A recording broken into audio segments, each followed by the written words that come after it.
Halo semuanya, memperkenalkan nama saya Wilanti, saya dari kelas 10-3. Hari ini saya akan membahas tentang materi pengertian simbiosis, jenis-jenis simbiosis beserta contohnya. Yang pertama saya akan membahaskan pengertian dari simbiosis. Jadi simbiosis merupakan sebuah jenis interaksi biologis jangka panjang dan dekat antara dua organisme biologis yang berbeda atau sebuah hubungan timbal balik di antara dua makhluk hidup yang berbeda, baik itu mutualisme, amensalisme, komensalisme ataupun parasitisme. Yang kedua, saya akan membahaskan jenis-jenis simbiosis beserta contohnya. Yang pertama ada simbiosis mutualisme. Simbiosis mutualisme ialah hubungan sesama makhluk hidup yang saling menguntungkan antara kedua pihak. Contoh pertama ada bunga dengan kupu-kupu. Dalam proses penyerbukan, bunga dibantu oleh kupu-kupu dan kupu-kupu mendapat nektar. Yang kedua ada jenis bakteri Rhizobium yang hidup dalam akar tumbuhan.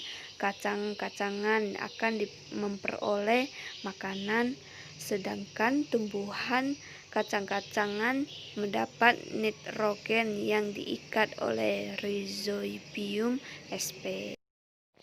Contoh yang ketiga ada Rafflesia dan lalat, yang mana Rafflesia dibantu proses penyerbukannya dan lalat mendapat sari bunganya. Contoh yang keempat ada ikan hiu dengan Remora, yang mana ikan hiu menjadi bersih dan Remora akan mendapat sisa makanan hiu. Contoh yang kelima ada lebah dengan bunga sepatu, di mana lebah membantu bunga sepatu dalam proses penyerbukannya dan lebah mendapat nektar. Yang keenam ada contoh burung jalak dengan kerbau, di mana burung jalak memakan kutu-kutu yang ada pada tubuh kerbau.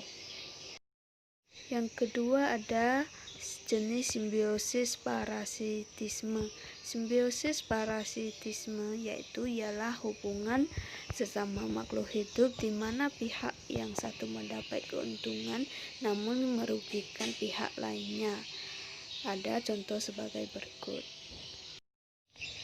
Contoh pertama ada cacing perut dan cacing tambang yang hidup di dalam usus manusia, yang mana cacing-cacing tersebut akan mengambil sari makanan di usus manusia.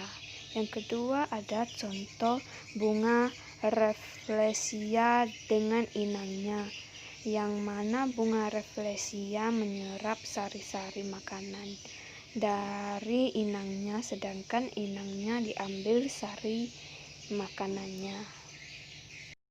Selanjutnya ada contoh tanaman benalu dengan inangnya, yang mana tanaman benalu akan mendapat sari makanan dan inangnya akan diambil sari makanannya.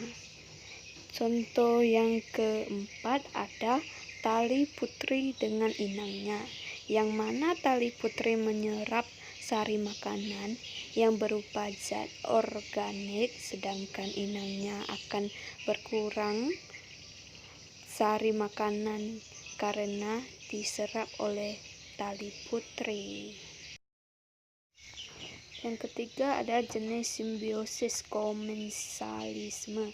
Simbiosis komensalisme merupakan hubungan sesama makhluk hidup yang mana pihak yang satu mendapat keuntungan namun pihak lainnya tidak dirugikan dan pula tidak diuntungkan. Contohnya ada bunga anggrek dengan pohon mangga, ada sirih pada tumbuhan inangnya, ada penyu dengan ikan ramora, ada ikan ramora dengan paus, ada paus dengan balanidai, ada jamur tumbuhan pada akar yang lapuk, ada juga paku tanduk rusa dengan tumbuhan inangnya. Yang terakhir ada jenis simbiosis amensalisme. Simbiosis amensalisme merupakan hubungan sesama makhluk hidup yang mana satu pihak dirugikan dan pihak lainnya tidak diuntungkan dan tidak dirugikan juga. Contohnya ada jamur penicillium yang mensekresikan penisilin dengan bakteri. Penisilin dapat membunuh bakteri namun tidak mendapat keuntungan dan juga dirugikan. Yang contoh terakhir ada pohon walnut dengan tumbuhan lainnya tidak bisa hidup karena pohon walnut menghasilkan senyawa alelopati. Sekian dari saya pembahasan kali ini mengenai materi simbiosis. Semoga bermanfaat. Terima kasih.